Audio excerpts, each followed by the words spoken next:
Bonjour chers téléspectateurs, mesdames, messieurs, soyez les bienvenus dans ce numéro de votre émission préférée Idée. Aujourd'hui, Idée reçoit deux métaphysiciens qui nous viennent tous de Sokodé. Le thème est le mal. À ma droite, j'ai Ramsès II. Ramsès II, bonne arrivée, merci d'avoir accepté favorablement notre invitation. Bonjour Monsieur Condor, bonjour chères téléspectatrices et téléspectateurs de notre très chère émission Idée. Merci Monsieur Condor, surtout c'est à nous de vous dire merci pour l'invitation.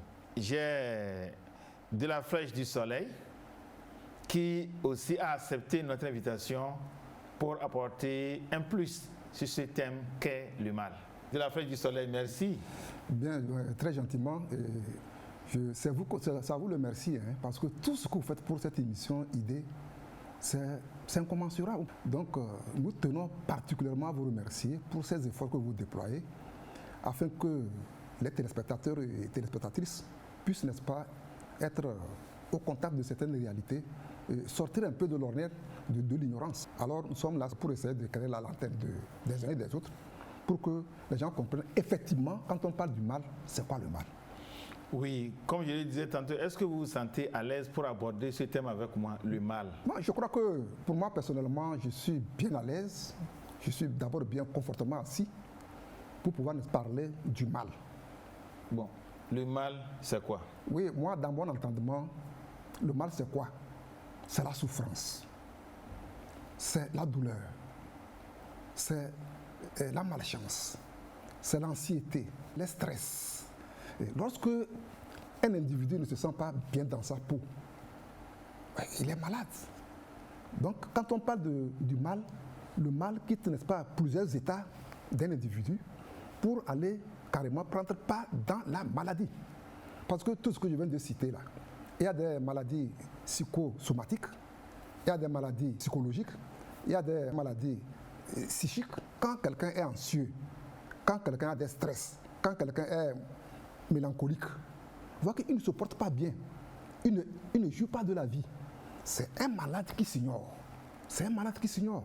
Quand quelqu'un a des échecs répétés, c'est une maladie au fait. Merci pour la question. Je crois que le maître de la Flèche du Soleil a dit l'essentiel de ce qu'il faut retenir. Je voulais tout juste rappeler une chose. Notre société actuelle a été bâtie sur des origines que je dois vous rappeler. Au fait, le mal est une entité qui existe, qui se nourrit de l'ignorance des autres. Originellement, depuis nos ancêtres, l'Égypte antique bien sûr, le mal était nommé Der Isifé. Der Isifé, ça veut dire l'entité du chaos, du désordre, dans le contraire de la Ma'at, c'est-à-dire l'équilibre universel.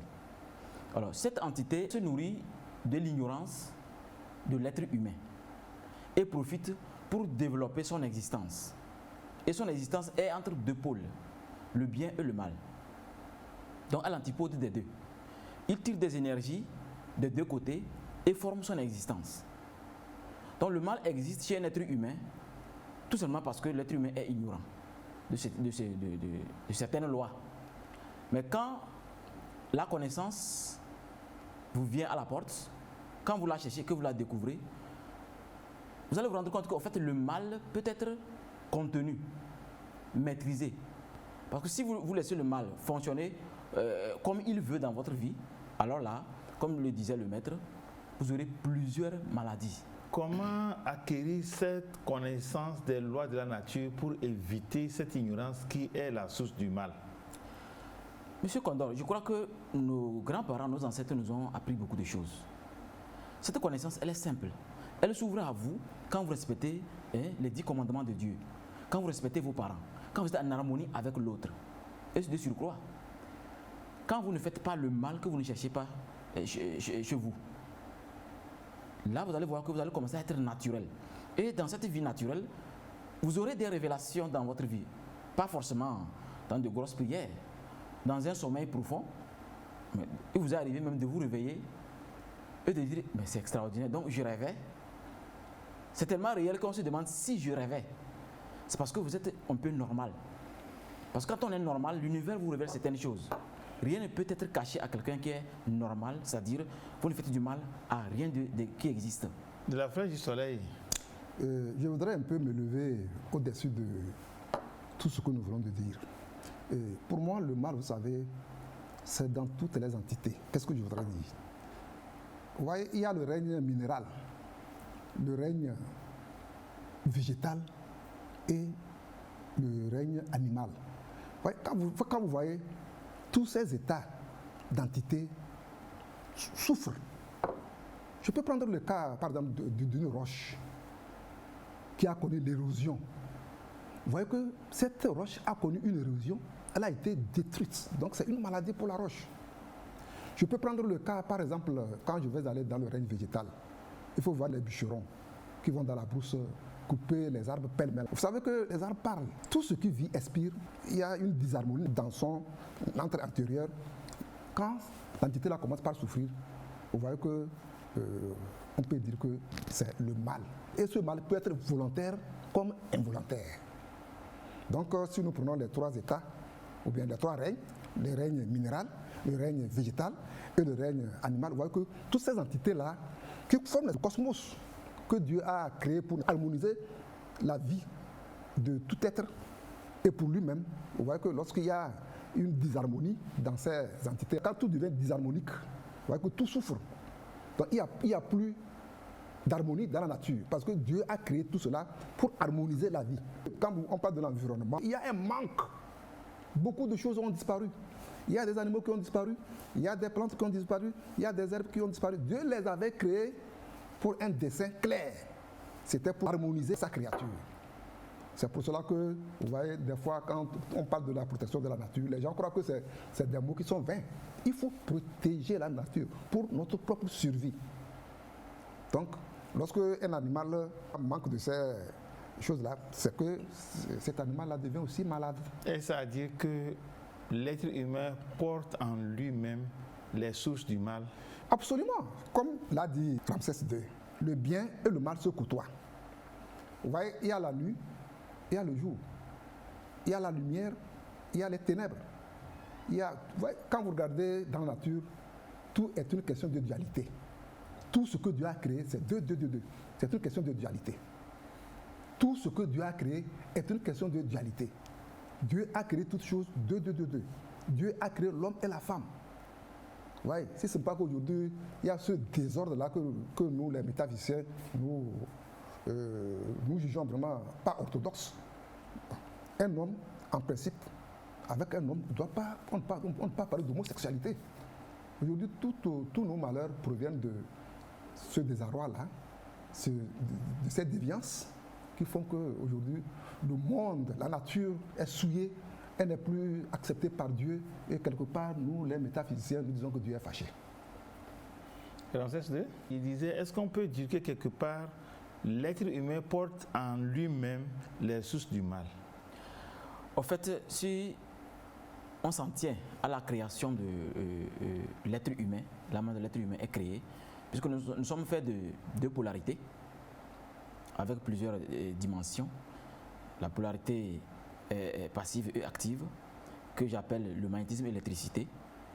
Je vous ai dit ici que l'entité d'R-Is, c'est-à-dire l'entité négative, qui s'occupe vraiment de sucer l'énergie du mal pour exister. En fait, tout ce qui existe, qui est biologique, qui a besoin d'exister, tire ces énergies de quelque part.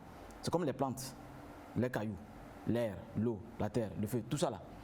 Mais l'entité là, elle est universelle, elle est indestructible, parce que l'être humain est aussi universel et indestructible. Le corps physique qu'on rend à la tombe n'est pas détruit, c'est retourné à la source originelle. Donc, sachez que le mal, vous pouvez l'attirer facilement, parce que vous avez les deux polarités que l'entité peut remarquer. Quand l'entité remarque que telle personne a des prédispositions dont j'ai besoin, bon, prends un exemple. Prenons l'exemple d'un alcoolique. Un alcoolique peut être possédé par les esprits, les gnomes, les esprits des grottes, ou carrément les esprits de l'air. Tout simplement parce que la personne, elle n'est plus elle-même, elle est détournée. Il y a plusieurs entités. Mais ces entités rendent compte à l'entité suprême du mal. Comme quoi, ce qui est en haut comme ce qui est en bas, c'est la même chose pour le monde invisible. Chacun rend compte à quelque chose. Donc les entités du bas astral, c'est-à-dire ceux qui sont là pour faire le travail du mal suprême derrière fait, doivent rendre compte. Et pour aller dans la nature chercher ces personnes, on peut trouver ces personnes comme ceux qui chaque jour couchent avec peut-être 15 femmes ou 7 femmes. Ou ils prennent l'alcool, n'importe comment, la drogue. Votre prédisposition négative fait que le mal vient vers vous. C'est ce qui fait qu'on peut dire dans un premier temps que l'être humain a cette polarité en lui et donc peut attirer le mal par l'ignorance des lois universelles, des lois spirituelles. Le mal commence comment dans la vie d'un individu? Le mal commence de quelle manière? Quand le mal veut commencer dans la vie d'un individu, vous allez voir que vous allez forcément sentir l'événement. Aucun événement, je veux vraiment mettre un accent sur ça, aucun événement dans nos vies, dans votre vie, ne peut débuter sans que vous ne le sachiez. Ce n'est pas possible. C'est même une donnée qui n'est même pas calculable. L'univers est fait de sorte que vous soyez propre, sale ou n'importe comment, le message viendra. Mais ça dépend de votre taux de sensibilité, votre pureté. Vous allez voir que vous allez vous réveiller comme ça, vous ne comprenez rien à rien, votre cœur bat. Ou du moins, bon, pour d'autres, il y a une croyance selon laquelle quand une mouche vient tomber devant vous ou dans votre plat, ou bien c'est un symbole. Mais c'est la réalité, puisque nous, on en a fait des expériences. C'est pour vous dire que chacun doit essayer de se connaître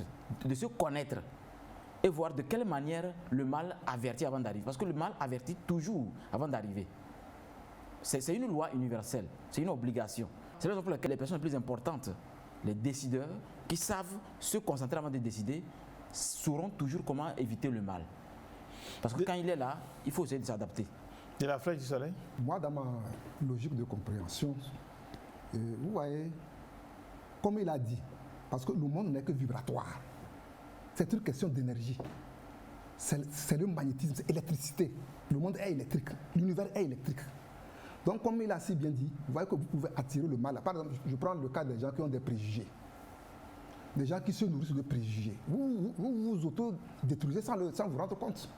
Quelqu'un à longueur de moi pense que c'est sa tante qui lui fait du mal, c'est son père qui ne l'aime pas. Bon, et on se préjuge comme ça sur les gens. Vous vous détruisez. Parce que quand on a des préjugés comme cela, on ne dort pas bien, on est anxieux, on est mélancolique. Et puis, vous voyez, cela vous donne même l'envie de faire du mal à autrui.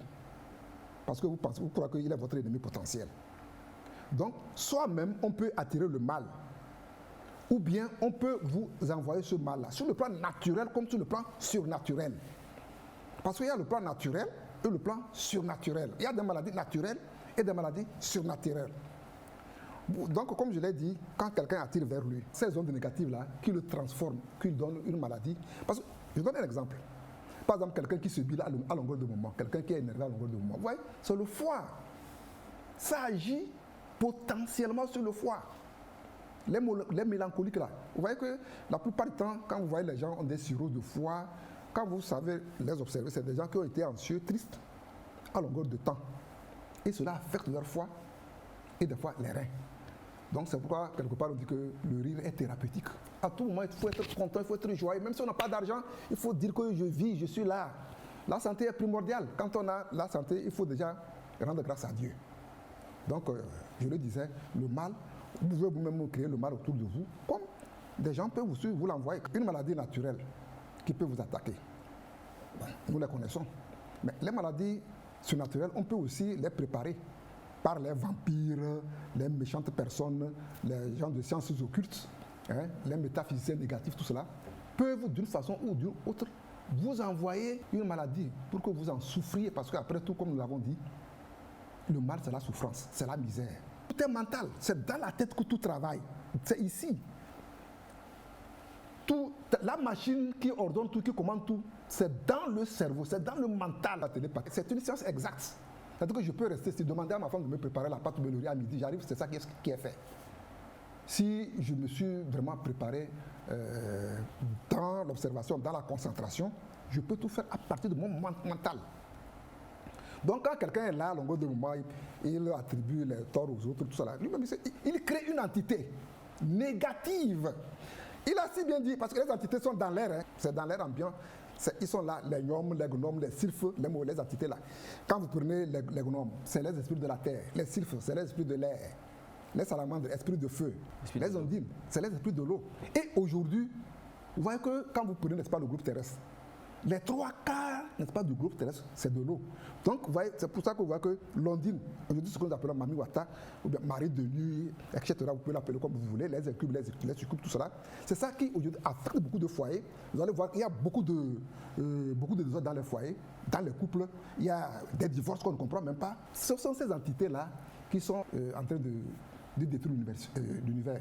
Oui, dans ce cas précis, vous qui êtes les métaphysiciens, qu'est-ce que vous préconisez pour que l'homme lui-même n'attire pas le mal vers lui? Bon, et pour répondre à cette question, je dirais que d'abord, lorsque un bébé naît, vous voyez que l'enfant il pousse des cris. Il pousse un cri, c'est quoi? C'est parce que la frontanelle est ouverte. Il voit déjà le monde dans lequel il est venu. Il voit que sa destinée, ou bien son destin, est plein, n'est-ce pas, d'obstacles, d'embûches, de difficultés. Et il commence par pleurer. Des fois, il y a des enfants qui vont pleurer jusqu'à 1 mois, 3 mois, ils pleurent. Parce qu'il voit comment il va, le cheminement, comment il va accomplir sa mission à travers toutes ces difficultés-là. Ouais. Et l'enfant commence par pleurer à tout moment. Donc, vous pouvez lui donner il faut que l'enfant arrive à se retracer son chemin, à se concentrer. Dans le temps, dans les pays africains, dans nos villages, il y a des produits même qu'on lave aux enfants pour éviter que ces enfants-là voient ces choses-là. Aujourd'hui, on vous dira de ne pas le faire. Mais donc, vous voyez, c'est ça qui fait que... Maintenant, vous me posez la question de savoir, qu'est-ce qu'il faut faire pour éviter cela? Je pense que je vais le dire en si peu de mots. Lorsque vous avez une maladie naturelle, il faut aller vous faire vacciner. Les vaccins, c'est la prévention. On peut se prévenir de ces maladies, pas des vaccins certifiés. Vous pouvez faire un bilan de santé. 3 mois, 6 mois, 1 an. Les gens sont là, ils font même 5 ans, ils ne savent même pas comment ils se portent. Il a bien dit, éviter le tabagisme, l'alcoolisme, tout cela, il faut l'éviter. Éviter aussi l'abus excessif de femmes. Et il y a des gens qui ont transformé la vie sexuelle en un plaisir vraiment, je ne sais pas comment l'expliquer. Vous êtes en train de vous détruire sans vous rendre compte. Le sexe, d'une façon abusive, vous détruit. Donc, voyez, quand vous prenez cette disposition, vous allez voir que vous allez bien être en bonne santé, avoir un équilibre mental, et puis vous allez avoir une santé stable dans votre vie. Mais lorsque vous faites une vie de débauche, vous allez voir que vous allez avoir beaucoup de problèmes. Sur le plan métaphysique, nous sommes des Africains. On peut aussi se vacciner. Il y a des vaccins chez les praticiens contre certaines maladies. Ça existe. Il y a des vaccins. Aujourd'hui, les gens ne croient pas, mais c'est la réalité. Il y a des vaccins. Il y a des vaccins. Et puis, on peut aussi se protéger sa famille. Ramsès II disait que est-ce que c'est l'homme qui va vers le mal ou bien c'est le mal qui vient vers l'être humain? Et ceci étant, vous, métaphysiciens, qu'est-ce que vous conseillez aux gens? Qu'est-ce qu'il faut faire pour éviter d'attirer le mal vers soi? Je crois que si on s'en tient à la création universelle des choses, comme je vous disais au début, en fait, c'est le mal plutôt qui vient vers l'être humain à cause de votre prédisposition. Je donne un exemple très simple. C'est pas que ça ne les arrive pas, ça peut arriver. Vous voyez qu'un prêtre ou un imam sont des gens que les esprits ne peuvent pas s'aventurer, pas n'importe quel esprit d'ailleurs. Vous me comprenez déjà. Ce qui veut dire que votre manière d'être attire une entité vers vous. Mais si l'entité vient profiter de vos énergies, alors ça devient le mal. Pourquoi le mal? Non seulement vous souffrez, vous serez l'image parfaite du mal. À telle enseigne que quand vous êtes avec un collègue de service ou bien un ami, vous contaminez la personne. Parce que les oiseaux de même plumage volent ensemble. C'est un truc d'aura, c'est l'aura. Plus vous êtes avec une personne dans le même bâtiment, plus elle est positive, plus elle rayonne sur tout le monde. Plus elle est négative, elle rayonne aussi négativement sur tout le monde. Absolument. Donc, puisque le rayonnement, il est spirituel. Donc, je crois que le mal, sachez qu'il est à l'extérieur comme un individu. Mais sauf que c'est dans le spirituel. C'est dans le spirituel. Mais l'influence vient matériellement par les souffrances, les problèmes. En fait, le mal, quand le mal s'installe en vous et prend du temps pour s'enraciner, vous allez commencer à avoir vraiment des pensées vraiment bizarres. Comme par exemple, fabriquer un truc pour faire le mal au niveau universel. C'est-à-dire, vous, tout ce que vous traversez, c'est pour faire du mal. C'est comme les personnes qui aiment faire le bien. Il y a des entités qui s'occupent du bien. Donc je crois qu'en tant qu'instructeur spirituel, moi je vous conseille plutôt d'essayer de retourner à l'intérieur de vous. Avant de vous coucher, il faut essayer de faire un bilan de la journée mentalement. Essayez de vouloir s'améliorer demain. Il faut vraiment faire une autosuggestion très sérieuse. Il faut remettre en cause votre manière d'être et dire bon, demain je vais m'améliorer. Et si vous avez offensé quelqu'un, vous savez que c'était obligé de dire ce que vous avez dit. Mais après, il faut quand même demander excuse avant que vous ne soyez libre. Parce que quand on s'excuse, on purifie son aura. Et quand on se couche, c'est comme un bébé. On ne peut pas vous toucher. Mais quand vous vous couchez avec une colère terrible, comme si vous voulez détruire tout le monde, l'entité du mal, qui aime circuler la plupart du temps la nuit, vous voit coucher comme une chambre qui n'a pas de fenêtre ni de porte. Vous pouvez faire des gros talismans, des vraies prières, n'importe quelle dimension spirituelle. Quand vous êtes comme ça, l'entité là, elle peut vous influencer. Donc évitez des préjugés, évitez de dire que tout le monde est problème ou bien telle personne est problème. Soyez simple. Évitez les suppositions. Vous avez quelque chose qui vous dérange, posez la question. Ne supposez rien. Moi, je ne suppose rien. Moi, ce qui m'arrive, je l'accepte. Et j'apprends pour avancer. Donc je crois que je vous invite à retourner à l'étude personnelle parce que la connaissance de soi est la première science qu'on devait emboîter. Tant qu'on ne se connaît pas, tant qu'on ne sait pas qui l'on est, il est impossible de comprendre cette entité-là, de la contenir. Parce qu'on peut la contenir, hein, même l'utiliser. Le mal n'est pas suprême à l'être humain. Non, non, non. L'être humain est suprême à la création. On a déjà cité les 3 règnes. Sachez que vous avez ce pouvoir en vous. Mais ce pouvoir ne fonctionne que par la prise de conscience. La prise de conscience de qui vous êtes. Vous avez quoi? Est-ce que vous avez des rêves prémonitoires? Est-ce que vous avez la précognition? Ou bien la télépathie, la téléaudition? Est-ce que vous êtes sensible? Tout ceci, chaque être humain a une potentialité. Qui vous êtes n'est rien d'autre que dans l'auto-observation. Devant votre miroir, posez-vous la question. Ramsès II, tu es qui? Et dites-vous à vous-même qui vous êtes. Parce que vous ne pouvez pas vous mentir. Hein. On ment à tout le monde, mais on ne se ment jamais. Et c'est dans cette sincérité que rien ne vous sera caché et le chemin qu'il faut pour être heureux, pour de vrai. Ce que j'appelle la richesse pure à l'état pur sera devant vous. Connais-toi toi-même. Vous l'avez répété. C'est sur le plan métaphysique qu'on peut se connaître ou bien c'est sur le plan physique? En fait, la connaissance de soi, moi je crois que ça rentre dans les 2 pôles. Hein. Mais le pôle le plus important pour moi ici, c'est le pôle métaphysique.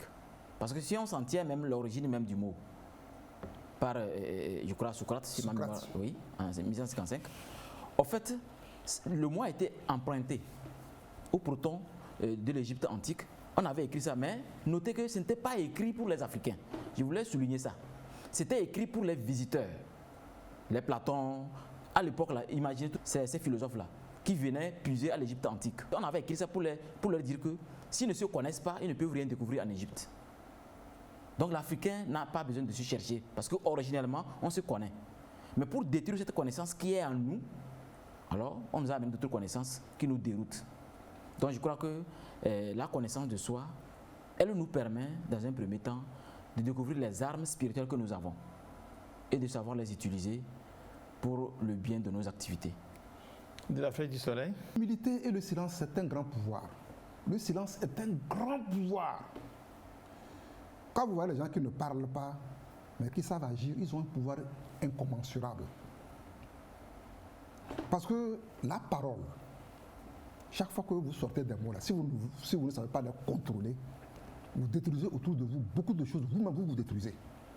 C'est pour ça que ceux qui ont fait un peu la science hermétique, qui ont fait la cabale hermétique, savent comment garder le silence.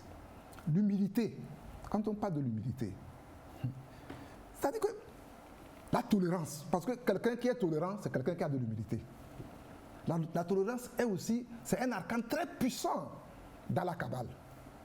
On parle de l'humilité. Se rabaisser pour être plus haut, c'est conseillé, n'est-ce pas, quand vous faites, n'est-ce pas, les sciences ésotériques. Et cela vous permet de ne pas douter de vous. Parce que le doute n'est pas magique. Le doute n'est pas spécial. Quand vous doutez de vous, là, vous ne pouvez jamais avancer. Donc, voilà ce que je peux dire dans ce sens. Et dire que Socrate a dit, connais-toi toi-même, connais les autres et connais la nature, connais ton environnement. C'est très précis. Vous voyez, moi, je suis un astrologue. Et quand nous prenons l'astrologie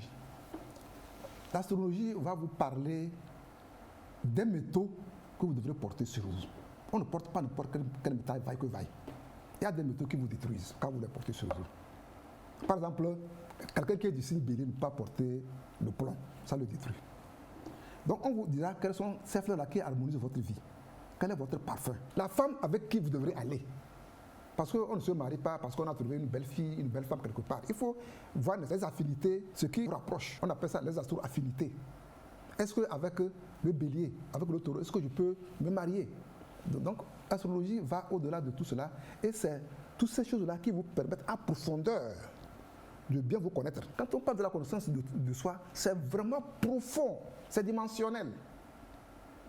Vous voyez que dans le temps, dans nos traditions, on ne prend pas une fille comme ça. Des fois, on fait l'oracle pour voir est-ce que la fille-là, elle est prédestinée à tel X. Même la royauté, la chefferie. On ne donne pas la chefferie à n'importe qui. Aujourd'hui, bon, je ne sais pas. Mais la chefferie n'est pas donnée à n'importe qui. On voit, même si c'est un petit comme ça qui doit être chef, c'est lui. Vous voyez. Donc aujourd'hui, toute cette tradition africaine, comme il a si bien dit, l'Africain était déjà tout. Dieu est dans l'Africain.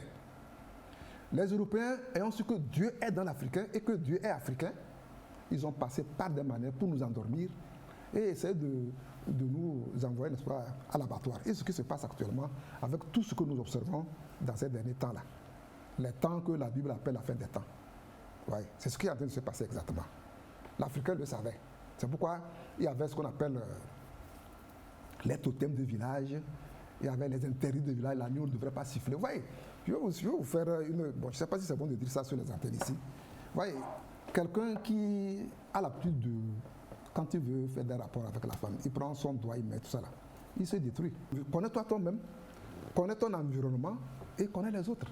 Quand tu te connais toi-même, tu connais ceux qui sont avec ton entourage immédiat, tu connais la nature, ton environnement, je pense que tu peux échapper bel et bien à beaucoup de choses qui aujourd'hui font que les jeunes, surtout les jeunes, à peine 24 ans, 25 ans, accident de circulation, ils meurent.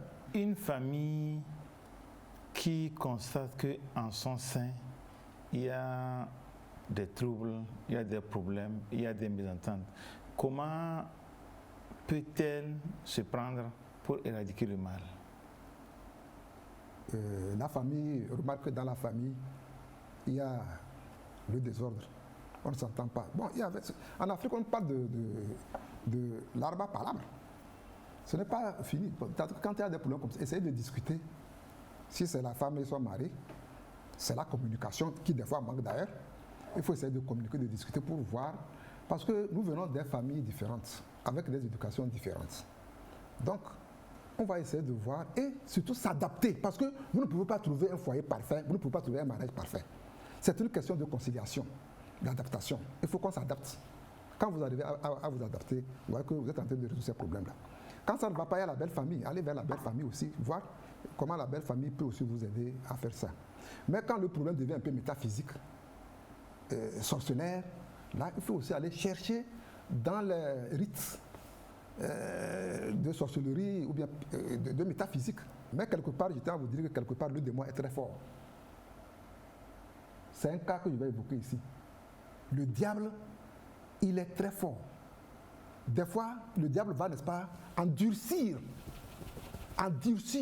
peut-être le mari ou bien la femme. On passe par tous les moyens, les parents interviennent, zéro. Tout le monde intervient, zéro. C'est parce que la femme, là, elle est endoctrinée par une entité négative. Elle est sous la coupole d'une entité qui la manipule. Peut-être qu'elle-même n'est pas consciente de ce fait-là. Elle ne sait pas que c'est une entité qui la manipule. Des fois, quand elle voit son mari comme ça, c'est comme une musaraigne. Si le mari qui possède ça, ou bien c'est la femme qui possède ça, elle accepte. Il y a des bains il y a des prières qu'on peut faire pour essayer de casser, de mettre une rupture, un mur solide entre cette entité et l'homme ou bien la femme. C'est possible. Pour cette question, je vais vous parler de deux choses très importantes qui vont essayer d'expliquer plus clair. Premièrement, je vais vous parler de l'origine du mal en famille. Quand on dit famille, celui qui doit faire attention pour que le mal n'emballe pas toute la famille, c'est le pilier, c'est-à-dire le parent. Il doit surveiller non seulement ses paroles, il doit surveiller ses pensées, les vraies paroles sont silencieuses d'ailleurs, surveiller les rituels qu'il fait ou son obédience. Si aujourd'hui les enfants n'ont pas pu trouver le bon chemin, c'est à cause du parent qui n'a pas su dire. Il fallait donner une éducation que moi j'appelle une éducation naturelle. Voilà ce que je dis à mes enfants. Sache que, tu sais que tu rêves, non? Que oui, je rêve. Quand tu te réveilles, tu vois que tu te réveilles, ça veut dire que tu as eu une expérience que tu ne voyais pas, mais tu as les yeux fermés. Ça veut dire que tu as une âme et un esprit. Mais ton corps là, c'est ce que Dieu t'a donné, comme de l'or, c'est le temple. C'est ton temple ça. Si tu ne l'entretiens pas, et qu'il pourrit, ton âme et ton esprit changera de corps. Ça s'appelle la mort. Si tu veux prier, essaye d'être un peu honnête. Observe la nature. Mais sache que tu dois appartenir pour avancer. Si tu crois que si tu es musulman ou chrétien, tu es à l'aise, sache que ce n'est pas ces deux religions qui vont te conduire vers Dieu. C'est ton cœur qui va te conduire vers Dieu par ta manière d'être, ta manière de respecter les autres. Ne fais pas autrui ce que tu ne veux pas. Ça, c'est quand c'est issu des parents, ça. Parce que la souffrance ne peut pas revenir tomber du ciel. C'est vrai qu'il y a le karma familial, mais les parents sont... la famille est le premier maillon de socialisation d'un enfant, tout simplement. Et il y a maintenant les enfants eux-mêmes. Vous savez comment le mal s'enracine et détruit vraiment les familles? Je vais vous expliquer le processus de possession jusqu'à ce que vous deveniez inguérissable. Il y a des gens inguérissables, hein, mais il n'y a pas de maladie qu'on ne peut pas guérir. Je sors, j'ai fini mon émission, je sors, et je ne sais pas pour quelle raison, je prends ma voiture, j'ai fait une erreur, j'ai cogné quelqu'un, je ne me suis même pas arrêté parce que j'ai regardé à gauche, à droite, il n'y avait personne. Et j'ai continué. Et je l'ai laissé là-bas. Ça, nous savons bien que ça, c'est pas bien. Et j'ai continué. Mais ma conscience me dit que c'est un être humain, ce n'est pas un animal, c'est un être humain. Bon, comme j'ai peur de la police, j'ai peur de ceci, cela, donc je suis parti. Malheureusement, l'image me revient. Chaque fois que je suis devant mon enfant, faites l'expérience. Quand vous êtes devant un bébé ou un enfant qui n'a pas encore 7 ans, vous vous rappelez toujours de vos bêtises. Tant que vous n'avez pas pu extérioriser ça, mettre sur un plateau, pour pouvoir laver ça par la confession personnelle, ça va toujours vous hanter. Donc l'entité de ces émotions, de ces désirs s'installe en vous. L'entité prend le temps selon le temps que vous prenez pour balayer ça. Plus vous gardez le silence, l'entité s'installe plus fort. Parce que les entités s'autodéfendent. Quand vous jeûnez, même, vous n'avez pas remarqué, quand vous jeûnez, il vous arrive même de ne pas... même nos amis ont commencé le jeûne, nos amis les musulmans ont commencé leur carême. Mais d'autres vont se rendre compte qu'à mi-chemin, ils veulent rompre. Même dans la journée, on a besoin de rompre. On ne sait pas pourquoi on a besoin de rompre. On sent le désir fort. D'autres même font des efforts pour se maintenir. D'autres n'arrivent même pas. Ils disent que moi, c'est-à-dire eux ne peuvent jamais le faire.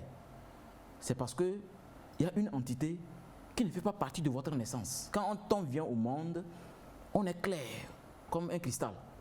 Mais avec le temps, on devient sale par tout l'entourage, commençant par la famille. Donc vous devez savoir que l'entité, plus ça dure, l'entité devient fort. C'est comme ceux qui n'enfantent pas, ou bien ceux qui ont ce qu'ils appellent mari et femme de nuit, les incubés, succubes, tout ça là. Parce que l'entité a pris trop du temps pour durer. Ne laissez pas le temps aux entités. Si vous n'arrivez pas à jeûner vous-même, c'est pourquoi il y a les docteurs, non? Quand ça ne va pas, nous allons à l'hôpital. Il faut voir quelqu'un qui est capable de vous extirper l'entité vite. Plus ça dure, vous devenez comme une personne qu'on ne peut plus aider, c'est fini. Le cœur devient dur et très difficile et vous allez mourir avec ça. Et ce qui est extraordinaire, quand on meurt, on se rend compte qu'on avait le pouvoir sur l'entité. Mais à cause de la connaissance que papa et maman m'ont donnée, je n'ai pas pu renvoyer l'entité. C'est ce qui est vraiment décevant. Oui, quand vous parlez de l'éducation naturelle, vous parlez de quelle éducation? Je parle de l'éducation qu'aujourd'hui, les égyptologues, les docteurs, les scientifiques continuent d'étudier les pyramides. La dernière fois, il y a eu un défilé des pharaons, c'est pas pour rien. Il y a une connaissance qui permet de fabriquer ces caméras, les seringues, les microscopes, tous ces calculs, on les a découverts dans les pyramides. C'est pour dire que l'Africain avait ça originellement. Mais pour que quelqu'un que j'estime qu'il est petit n'avance pas, mais il suffit de ne pas lui donner la connaissance qu'il faut. Donc je parle ici de la connaissance métaphysique dont nous avons besoin pour se nourrir. Mais tout le monde n'a pas forcément besoin de se dire non, ou je vais trouver de l'argent pour... Non, c'est pas ça. J'ai déjà commencé par la sincérité avant de se coucher. Respectez la nature. Ne faites pas du mal à autrui. Ce que vous n'aimez pas, ne faites pas à autrui. Soyez simple. Et vous allez voir que, quelles que soient les prédictions négatives qu'on a fait sur vous, les gens seront étonnés que vous serez toujours au sommet de votre propre montagne. Oui, surtout dans le cadre de la maîtrise des voies et moyens pour éliminer le mal. Quelle éducation conseillez-vous à chacun d'entre nous en tant que métaphysicien? En tant que métaphysicien, moi je dirais tout simplement que aujourd'hui, les religions ont fait de leur mieux. Vous savez que moi j'ai grandi au village, j'aime le village, j'aime beaucoup le village. Ce qui me fait que j'arrive à parler bien, mon grand-père, qui a pris toute sa vie à marcher pieds nus, m'a dit des choses dont aujourd'hui je les vois dans la Bible et dans le Coran. C'est pourquoi je crois trop à la tradition. Parce qu'eux ne savent même pas lire. Mais il me dit, ne fais pas ceci, ne fais pas ça. Quand tu manges, rappelle-toi de demain. Quand tu en as, rappelle-toi de demain. Rappelle-toi de l'autre. Mais je me rends compte qu'aujourd'hui, c'est ce qu'ils chantent, la Bible et le Coran. Ah, donc l'Africain est vraiment la souche première de l'humanité. C'est pour dire tout simplement que respectez une personne plus âgée que vous. Vous voulez rentrer dans une banque, ou bien quelque part, vous voulez vous frotter à un âgé, attendez, laissez-le passer. Respectez toujours la tête blanche, même si la tête blanche n'a pas de connaissance. Parce qu'il y a une quintessence qui est dans la valeur de ce qui est ancien. Pour dire qu'on n'a pas forcément besoin d'être toujours branché 24h/24 sur les réseaux sociaux. Il y a les vieux au village qui détiennent la vérité de la vraie éducation. Sinon, imaginez ce que nous vivons actuellement. On s'efforce de se battre contre un virus. Dieu merci, on nous sort des trucs qu'il faut pour que ça marche. Prions que ça marche. Mais rappelez-vous de ce qu'on nous a dit au village. Comment s'alimenter? L'alimentation. D'après du soleil? Oui, bon, pour ma part, vous savez, bon, l'homme est le temple de Dieu. Quand vous arrivez à accepter que vous êtes le temple de Dieu, cela voudrait dire que tout ce que nous appelons entité, Lucifer, mari de lui, femme de lui, là, ça n'a pas de valeur chez vous. Quand vous arrivez à accepter que vous êtes le temple de Dieu, vous n'avez plus peur de rien. Je prends le cas de Salomon qui avait mis à son service beaucoup d'esprits, beaucoup d'entités qui lui rendaient service. Il les commandait, il leur donnait des ordres, ils exécutaient. Ouais, donc d'où Salomon était très puissant. Il pouvait même donner des ordres, donner des injonctions. À Satan, Lucifer, là, c'est des petites choses. Ouais, parce qu'il a compris qu'il est le temple de Dieu, après Dieu c'est lui. Et il a le pouvoir, n'est-ce pas, sur ces entités-là. Donc, comme il a si bien dit, vous savez, il y a des choses que nous ne pouvons pas dire ici. Parce que la morale, l'éthique, aujourd'hui, les enfants ont poussé des aigles ou bien quoi? Des aigles. C'est-à-dire que c'est les enfants qui commandent à la maison. Tu veux dire ça là, si tu ne fais pas attention, on va t'amener quelque part que je n'ai pas cité ici. Ouais, tout ça là, ça n'arrange pas l'éducation. Parce que comme il a dit dans le village, il y a ce qu'on appelle les interdits. Le respect aux personnes âgées. Quand tu es en train de préparer la pâte, ne parle pas. La nuit, on ne siffle pas, on ne prend pas un balai pour taper un enfant, on ne prend pas la spatule pour taper un enfant. Ouais, aujourd'hui, les femmes en train de préparer, elle est énervée parce que son mari n'a pas donné l'argent de sauce, elle prend la spatule, bye, elle tape l'enfant. L'enfant est maudit. L'enfant est maudit. Ça, c'est des connaissances africaines qu'aujourd'hui, les gens ont mis de côté. Il y a quelque chose que les évêques appellent alopli, que nous, chez nous, les Kabyles, on appelle nangazi. Les Koutougous appellent ça nouveau. Aujourd'hui, les jeunes, si vous parlez de ces choses-là, aujourd'hui, ils ne vont pas vous croire. Ils se changent les filles entre eux. Ouais, c'est pourquoi il y a une mort, c'est pourquoi vous voyez qu'ils meurent. Et les vieux sont là, on les observe, parce qu'ils ne veulent pas accepter. Comme il a dit, moi, tout ce que moi je suis, c'est les vieux. Et puis, je ne fais pas de ségrégation. Donc, ce qu'il faut, je pense qu'il nous faut une hygiène de vie. cette hygiène de vie, elle peut être, on peut parler de l'étude du milieu. Il faut savoir le milieu dans lequel on vit, l'appréhender et savoir s'adapter pour y vivre. Hygiène du milieu. Il y a l'hygiène vestimentaire. Il y a des gens qui portent des habits 3 jours après, ils ne lavent pas. Ça peut vous donner des maladies. Il y a l'hygiène alimentaire surtout.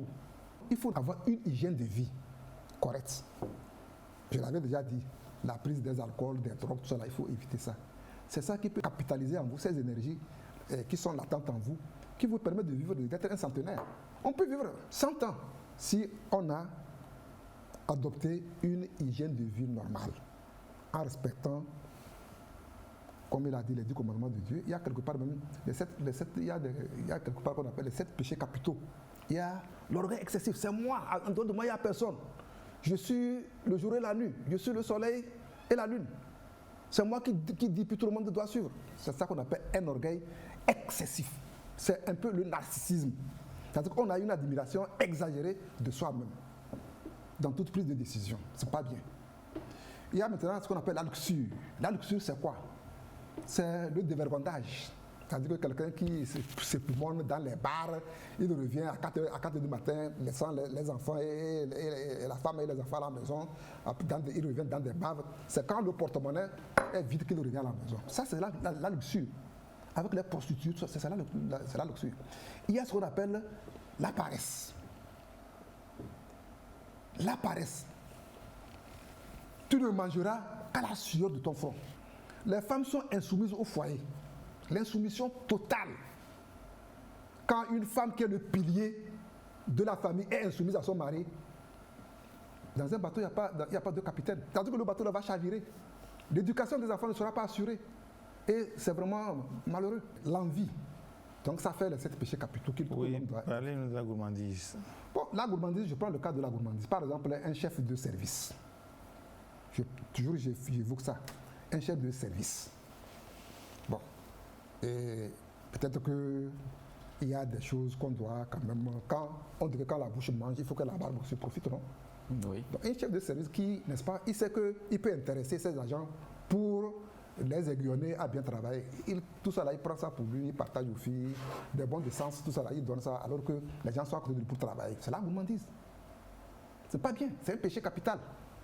Voilà, vous allez voir une ONG. Dans ce village-là, il n'y a pas de puits. Bon, je veux de l'argent pour aller faire un forage. On vous donne le financement. Le financement, vous l'empochez. Vous laissez les gens mourir au village de choléra et des maladies infectieuses de l'eau.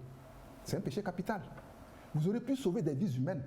Mais votre gourmandise, votre égotisme, parce que dans cette gourmandise-là se trouve l'égotisme et en même temps l'égoïsme. Le narcissisme, c'est-à-dire vous êtes le centre de l'univers. En dehors de vous, il n'y a rien. Ça, c'est un péché vraiment que si les gens peuvent corriger ce péché-là, cette gourmandise-là, c'est pas bien. Et même on veut même prendre tout des autres. Hein. Bon, il y a aussi, on a parlé de l'envie qui aussi rentre, n'est-ce pas, dans cette gourmandise-là, qui rentre aussi dans cette gourmandise-là. Vous avez quelque chose à ajouter par rapport aux 7 péchés capitaux dont tu parles? Oui, surtout sur la gourmandise toujours parce que ça me rappelle en classe de CM1, mon grand-père me disait c'est-à-dire en français, je vais traduire que, en fait, quand tu ne sais pas commencer bien, il y a des erreurs qui vont te détruire. Quand on ne sait pas commencer bien. Imaginez une personne qui ignore que chaque manière d'être est une entité. Il y a même une entité récemment que j'ai remarqué dans la nature qui se nourrit du sadisme. Une personne sadique, c'est-à-dire vouloir voir tout le monde mourir, souffrir. Mais c'est une réalité. Et l'entité profite de qui? Ceux qui ne connaissent rien à rien de la spiritualité. C'est-à-dire, la vraie valeur n'est pas dans la prière. Il y a des gens qui ne font que prier avec colère, avec force. Et quand ils sortent, c'est les premières personnes à faire du désordre dans la société. La prière doit être transportée dehors, normalement. On doit transporter la prière, celle qu'on a faite là dans la chambre ou dans votre temple, dehors. Être simple avec tout le monde. Et non, je finis ma prière, je sors et je deviens vraiment l'image parfaite de cette entité-là qui domine actuellement l'univers. Donc je crois que nous devons faire attention, surtout au niveau de la gourmandise, parce que Ça détruit tout. Nous sommes pratiquement à la fin de cette émission, mais avant de vous laisser partir, je remets la parole à la Flèche du Soleil pour nous faire une synthèse de ce thème qu'est le mal. Bon, avant de faire la synthèse, je voudrais un peu ajouter quelque chose à ce que vient de dire. Il a parlé du sadisme. Le sadisme, oui, le sadisme, c'est luciférique. C'est-à-dire que la personne est contente de vous voir souffrir. Elle prépare, elle mange, vous êtes à côté, vous réclamez, elle a mangé, elle refuse. C'est-à-dire qu'elle est contente de vous voir souffrir, c'est le sadisme ça. Et puis pour terminer, pour dire que vous voyez, la femme est l'alpha et l'oméga de l'homme. La femme est l'alpha et l'oméga de l'homme. Nous avons parlé du mal. Et ce mal, nous pouvons si bien l'éloigner de nous si nous voulons avoir des comportements sains, se comporter bien, respecter la nature, respecter les lois cosmiques, respecter les personnes âgées, respecter son mari à la maison. Pour être équilibré, il faut que nous ayons de bons comportements sur tous les plans. Comment se comporter, comment penser, comment parler, comment agir, comment manger, comment, qui attire le bien, qui absorbe le bien et renvoie le mal. Ramsès II. Il faut noter que le mal, c'est une entité qui existe et que les petites entités font des rapports. Vous avez une situation qui vous dérange, qui vous tracasse. Apprenez à communiquer. Ne restez pas dans les suppositions. Ne prêtez pas les intentions, les mots aux autres. Si dans votre vie, vous aimez prêter des intentions, vous avez déjà des entités. Il y a eu des entités par rapport à ça. C'est comme notre aura. L'aura change selon nos pensées. Et plus la même pensée répète, plus ça crée l'entité énergétique. Et l'entité, elle est un peu vague. Hein? Mais plus la pensée continue, l'entité se forme jusqu'à ce que l'entité prenne naissance en vous. Et vous vous croyez vraiment au top. Vous ne considérez personne à part vous-même. Et vous commencez à laisser des larves aussi pour les autres. Surtout ceux qui sont proches de vous. C'est pourquoi il faut, pour changer de vie, il faut aussi changer de cadre. Changer d'amis. On ne peut pas vivre avec les mêmes personnes pour avoir une vie saine. Non. Quand ça ne va pas, en même temps, il faut changer. Parce qu'en changeant, ça vous permet de voir plus clair. Et de prendre conscience que nous sommes un temple dans lequel se trouve une enveloppe déposée par le Créateur, le macrocosme, c'est-à-dire Dieu. Et l'enveloppe là, quand vous la lisez, vous allez voir que, voici la notice de qui je suis. Avec la notice de qui vous êtes, que vous trouverez la combinaison de votre coffre-fort.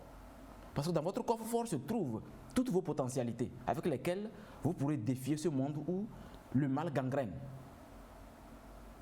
Et quand on a la combinaison, à tout moment, on peut ouvrir le coffre-fort et s'en servir de ses potentialités. Merci beaucoup à toi, Ramsès II, pour avoir accepté notre invitation et nous arriver de Sokodé. Merci de la Flèche du Soleil pour aussi avoir accepté positivement notre invitation. Merci à vous tous pour le développement que vous avez donné sur ce thème, le mal.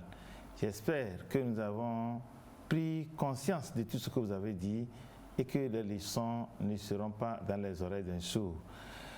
Si demain, la Flèche du Soleil, l'émission Idée, vous demandez une fois de venir rester, quelle sera votre réponse? Moi, je suis tout à fait dispo. Ramsès II, quelle sera votre réponse? Moi, ma réponse, favorablement comme toujours. Merkakou Adam, merci pour tout ce que vous avez fait pour que nos chers téléspectateurs puissent nous suivre dans ce numéro d'idées sur le mal. Nous savons que grâce à votre savoir-faire, chaque semaine, vous ferez tout ce qui est de votre pouvoir pour que les milliers de téléspectateurs qui nous suivent de par le monde puissent en voir ce que la télévision togolaise leur propose. Avec toute l'équipe, recevez encore nos reconnaissances et nos félicitations. Vous, chers téléspectateurs, une fois encore, merci pour votre fidélité à l'émission Idée. En attendant, vous retrouvez la semaine prochaine.